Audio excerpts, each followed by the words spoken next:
రైతుల బాధ ఎంఆర్ఓ గారు ఎన్నిసార్లు అప్లికేషన్ ఇచ్చినా పశువులకి నీళ్లు లేవు. ఒక్కొక్క 20 లక్షల రూపాయలు పెట్టి చెక్ డ్యామ్ చేస్తే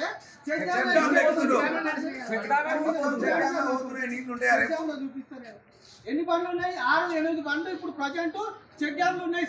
సార్ పర్మిషన్ ఇస్తుడు. మేము ఇవ్వద్దని ఇప్పటికి 3 సార్లు ఇచ్చినాము. ఇది 4వసారి. ఇప్పుడు అయితేనే సరే, లేదంటే నెక్స్ట్ 4 రోజుల వరకు చూసి మేము వచ్చి పైసలు తెచ్చుకొని ఈయన పెట్రోల్ పోసుకొని ఈయనే కాలిపోతాం ఎంఆర్ఓ గారి ముందు. అంతవరకు అయితేనే ఆపుతారా మరి సారు, లేదంటే ఇదంతా ఆపుతారా? ఇక సార్ నిర్ణయం మీద ఉంటుంది. పర్మిషన్ ఆపండి ఖచ్చితంగా. మీరు ఇందిరా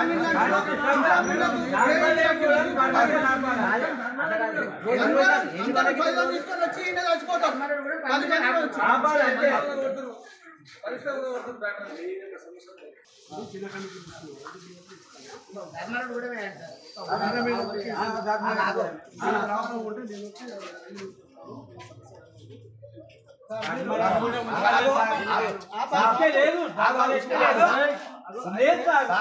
ధర్మారెడ్డిగూడెంలో ఉసుక లేదు, యాదగిరిగుట్ట మండలంలో ఉసుక లేదు. నీకు రాణాపురం నుంచి ఇచ్చుకో, అక్కడ ఆలేరు నిద్ర పడతలేదు. ధర్మారెడ్డిగూడెం డాక్టర్లకు ఇవ్వద్దు, ధర్మారెడ్డిగూడెం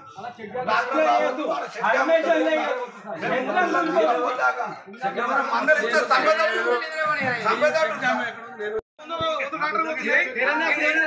ఇందిరా ఇళ్లకు ఎన్ని టాక్టర్ పర్మిషన్ చెప్పాలి ఎంఆర్ఓ గారు.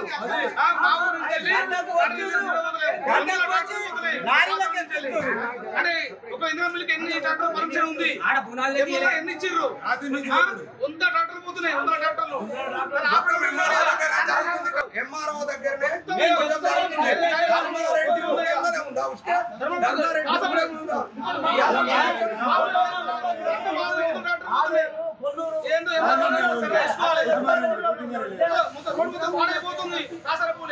ఇందిరా మిల్లు పేరు చెప్పి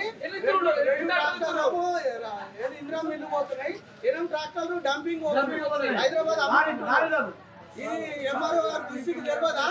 మేము ఎన్నిసార్లు చెప్పినా ఆయన పట్టించుకోవడా? ఎన్నిసార్లు చేయాలి? లాస్ట్ కి ఫైనల్ చేసుకొని విషయం దాగి కావాలన్నా అట్లయితేనే పని చేస్తాడా? షెడ్ డ్యామ్ కట్టిండ్రు, ఆ షెడ్ డ్యామ్ తెగిపోయి దాని మిగిలి మళ్ళీ ర్యాంప్ చేసింది. ఇప్పుడు అది ఉంటుంది ఆ షెడ్ డ్యామ్. మాకు ఆ షెడ్ డ్యామ్ నుంచి నీళ్లు ఉంటేనే బావులలో నీళ్లు ఉంటాయి. ఇప్పుడు తాగడానికి కూడా నీళ్ళు లేకుండా అయిపోతున్నాయి. ధర్మారెడ్డిగూడెం నుంచి పర్మిషన్ అయ్యొద్దు ఎంఆర్ఓ గారు, లేకపోతే ఇక్కడ హత్య సరిపోతుంది. ఎంఆర్ఓనే దానికి బాధ్యత. ఒక్కదానికి ఇచ్చినా కూడా ధర్మారెడ్డిగూడెం నుంచి ఇచ్చేది.